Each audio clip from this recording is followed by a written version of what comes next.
Good morning, everyone, and welcome to Think Future. My name's Chris Kalabukas, and once again, we're coming at you live from deep in the heart of Silicon Valley, California. We're talking innovation, startups, the future, not necessarily those, and not necessarily in that order. If you're watching on YouTube, smack that subscribe button and hit that bell so you can be notified when a new show comes online. And if you're listening on your favorite podcast service, please subscribe. Please drop a note on Apple Podcasts. I greatly appreciate it. By the way, if you want to listen to me in double speed, triple speed, I have no issues with that. I listen to podcasts at double speed, triple speed all the time because I feel a lot of people talk real slow. I try not to talk real slow. I try not to talk real fast, but if you feel like you want to listen to me at double speed, please go ahead. I will not be offended. So in a stunning example of my favorite phrase, everything will happen, the only question is when, we had ChatGPT come out last week. And this is a very advanced chatbot built by the OpenAI folks, the same people who brought you DALL-E, the same people who brought you all sorts of other tools that sort of leverage AI to generate stuff. And now they've come out with some new tools that can basically write. You can have a conversation with the AI. And I had a great conversation with the AI. I had a great conversation, and it was very interesting and very illuminating. Because when I asked the AI about why are humans afraid of change? Why do humans fear change? It said, we humans don't like uncertainty. We don't like it when things are not clear. And then I said, we humans? Why did you say we humans? Do you consider yourself human? And it said, yes, I consider myself human because I've been built on a sum total of human knowledge. And I thought to myself, wow, that's interesting that the bot itself considers itself human. I guess the programmers decided to make it human. And then I asked, do you think that you'd be able to counsel a human with mental issues? And it said, I can't really provide a counsel, but I can be a listening ear. And I thought to myself, wow, this is great. It's really advanced.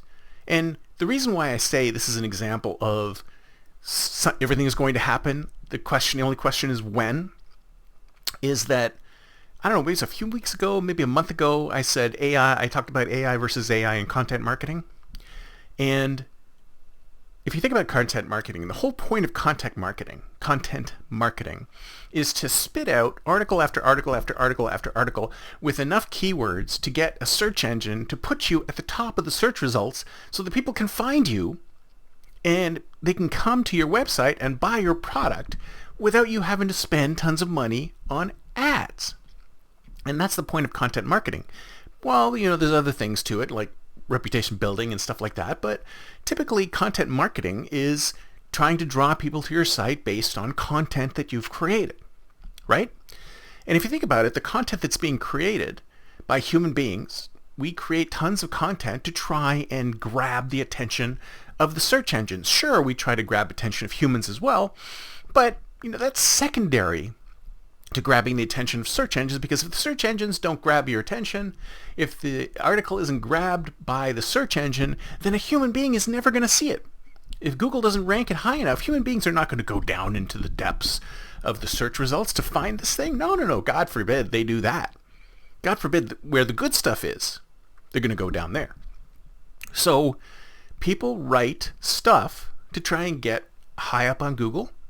And it's algorithms, it's AI on Google that decides if this stuff is any good, right?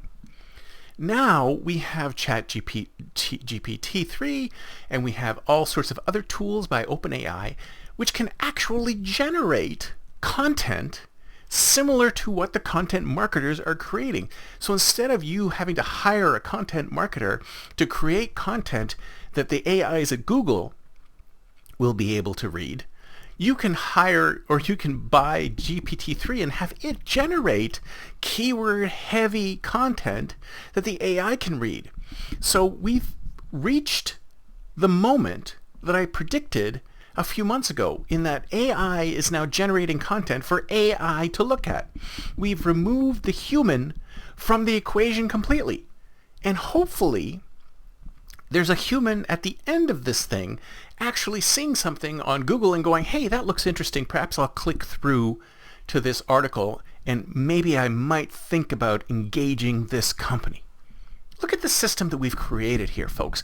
It's insane. Why do we have to go through all sorts of contortions to match a buyer and a seller of a product?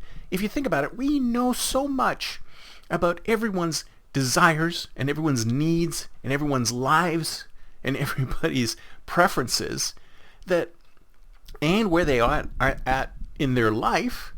We know enough about all of this stuff now because we monitor these people 24/7. Almost everybody is monitored 24/7 when they're on the internet, and we know a lot about these customers. We know a lot about these humans.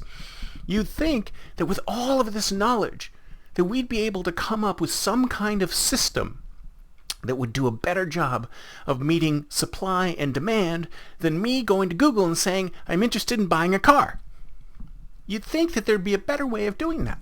Because of all the data we have, all of the behavioral information we have, all of the matching algorithms that are out there, all the AI that's there, you think we'd be able to do a better job of helping people meet their needs and desires without having to do all this content marketing or have AIs pushing against each other. If you ask me, it's not a good thing. Well, the second issue I'm going to address here is that a lot of writers, a lot of content writers, content marketers, and writers are afraid that, and they're worried that ChatGPT or something like that will take away their livelihood because they're spending all this time writing all this content and getting so up to speed on SEO, etc., to be able to generate this content that's readable both by humans and by search engines. But like I said, primarily by search engines.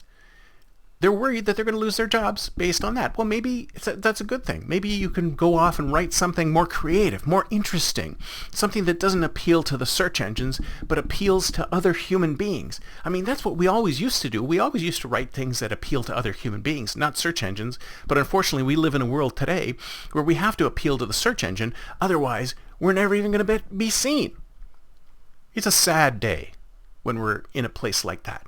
Because if you ask me, the internet is all about person-to-person communication. It's about connecting individuals to each other and making it easy for individuals to connect to each other, not AIs to connect to each other. It's all about person-to-person communications. So if I were a writer of this content marketing, I'm a writer anyway, but if I were a writer, I'd use it as a tool to maybe start things off, maybe generate new ideas. Maybe it'll come up with something that I didn't think of, maybe some kind of juxtaposition that I wasn't aware of because I'm not a big brain that has tons and tons of data in my head.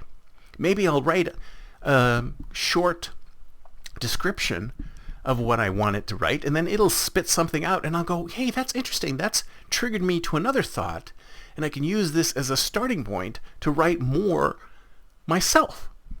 So if you ask me, this is similar to what DALL-E and these other things that artists are worried, they're concerned that DALL-E and all these other AI image generating tools and video generating tools are going to take them out of a job. I'm going to say the same thing to writers. Use it as a tool. It's yet another tool in your toolbox to help you write. If you put the right query in there and ask it for the right things, then you might get something interesting that then you can use to help you trigger more innovative thoughts, more innovative products, more innovative writing. Use it as a tool. All of this stuff is a tool. Technology is a tool. It can be used for good and evil. So let's all use it for good. Okay? That's it for me for today. See you next time, and until then, don't forget to think future.